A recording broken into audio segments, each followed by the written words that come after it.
There are stories that grab hold of you and just don't let go. They are the ultimate cold cases of history, whispered across centuries.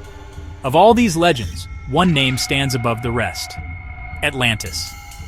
It's more than just a myth. It's a global obsession. The idea of a magnificent, advanced civilization possessing wisdom and technology beyond our own, swallowed by the sea in a single day and night. It's absolutely captivating. It speaks to our deepest fears of catastrophe and our greatest hopes of rediscovering a lost golden age. For treasure hunters, historians, and adventurers like me, Atlantis is the Mount Everest of mysteries. It's the one that started it all. A puzzle box waiting to be opened. The allure is undeniable, staring at old maps and wondering, what if? To understand the legend of Atlantis, you have to go back to the source. His name was Plato, an ancient Greek philosopher living in Athens around 360 BC. He wasn't a fiction writer. He was one of the most influential thinkers in Western history. In two of his dialogues, Timaeus and Critias, he dropped a bombshell. He described in incredible detail a powerful island nation called Atlantis. Plato says the story came through his family from Solon, who heard it from Egyptian priests. The priests spoke of an island beyond the Pillars of Hercules, what we know today as the Strait of Gibraltar. So Atlantis was placed in the Atlantic Ocean. Plato claims an island larger than Libya and Asia Minor combined, the seat of a mighty confederation of kings ruling parts of Europe and Africa. His city description is breathtakingly specific. Concentric rings of land and water, a grand palace at the center, fertile lands, and a sophisticated canal system. Adorned with exotic metals like orichalcum and magnificent temples, the Atlanteans were prosperous, until pride came before the fall. In one terrible day and night of earthquakes and floods, the island was swallowed by the sea and vanished. Ever since Plato wrote down the story, the world has been divided. Was he telling a true story, a piece of lost history, or crafting a philosophical allegory? This is the great debate that fuels the Atlantis phenomenon.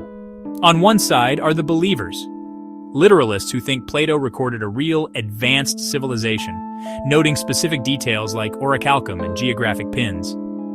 They point to flood myths worldwide and propose they are memories of a real catastrophe.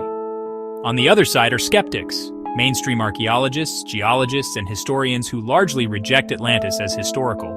They say there is no physical evidence for a massive sunken continent.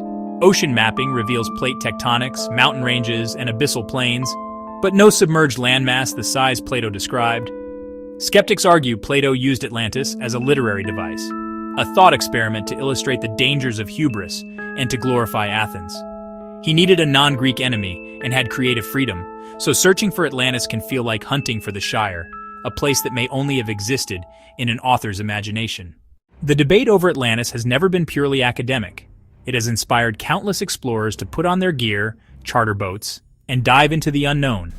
From divers descending into deep blue to sonar technicians scanning the seabed, the hunt is a real-life adventure story filled with daring expeditions and tantalizing clues. Ignatius Donnelly's 1882 bestseller launched the modern search, gathering geology, mythology, and archaeology to argue Atlantis was real.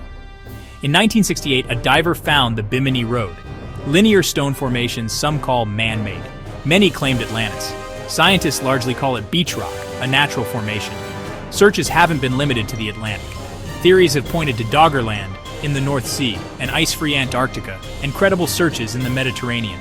Jacques Cousteau searched near Greece. Robert Sarmast led sonar surveys off Cyprus, claiming rectangular seabed shapes that some matched to Plato's capital. From side-scan sonar to ROVs, every odd formation or symmetrical rock becomes a candidate. While mainstream science remains unconvinced, the tenacity of the hunters is remarkable. Each expedition is a huge investment of time, money, and hope, a high-stakes game of hide-and-seek with history, and no one is ready to give up just yet. If Atlantis wasn't real, could Plato have been inspired by real events or civilizations? Many scholars think he created a composite sketch from things he knew. He may have borrowed details from various places to build a perfect story, historical detective work comparing Plato to the archaeological record. One candidate is Crete and the Minoan civilization, a powerful seafaring people with a labyrinthine capital, advanced plumbing, and stunning frescoes.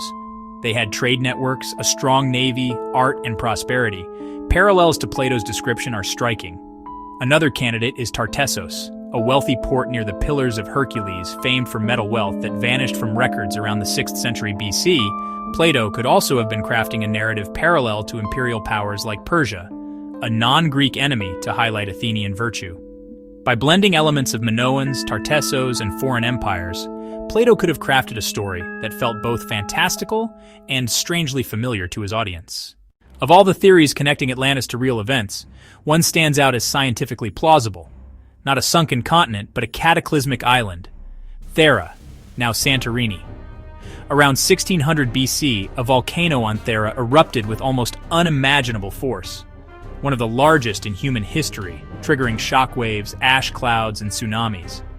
Excavations at Akrotiri revealed a well-preserved Bronze Age city buried under volcanic ash like Pompeii, multi-storied buildings, paved streets, and vibrant frescoes.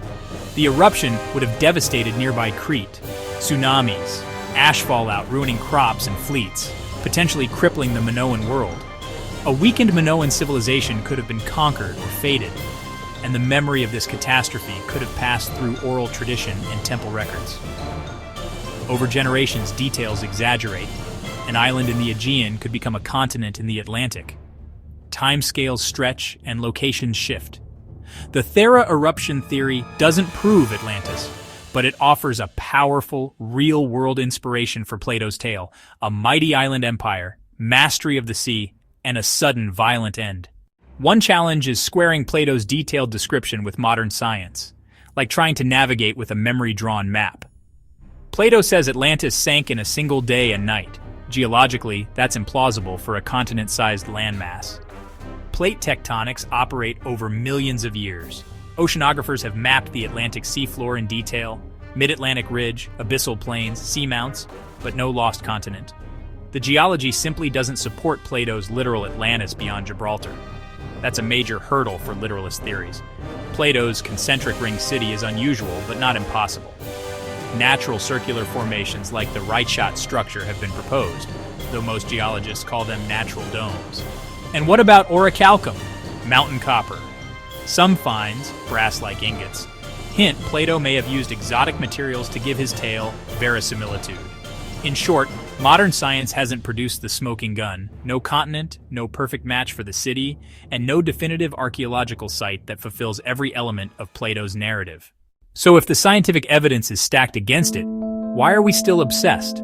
Because Atlantis speaks to our deepest desires and fears. It's a story about a utopia, a perfect society rich in wisdom and technology, a lost golden age we yearn to recover. We imagine they had lost knowledge or spiritual insights that could help us today: clean energy, cosmic understanding, or advanced craftsmanship. The tale is also a timeless cautionary fable about hubris, greed, and the consequences of unchecked power, themes that resonate in any era. Atlantis is a personal quest, a puzzle with missing pieces, a story without an ending that lets each generation become an explorer and dreamer. In a world facing climate change and political instability, a story of a civilization brought low by its own choices feels more relevant than ever. The lack of definitive evidence is not a weakness of the legend, it's its greatest strength. It leaves room for imagination, hope, and the thrill of discovery. So what is the final verdict on Atlantis? After 2 millennia of searching and speculation, we have no concrete proof that Plato's island empire ever existed. The overwhelming consensus among scientists and historians is that Atlantis was a philosophical creation. There is no sunken continent in the Atlantic. But dismissing Atlantis as mere myth misses the point. The quest produced real discoveries: Akrotiri, advances in ocean mapping, and renewed scientific curiosity.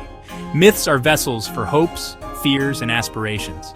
Atlantis mirrors generations' values and pushes us to ask big questions. There is no definitive answer, and that is precisely why the legend endures.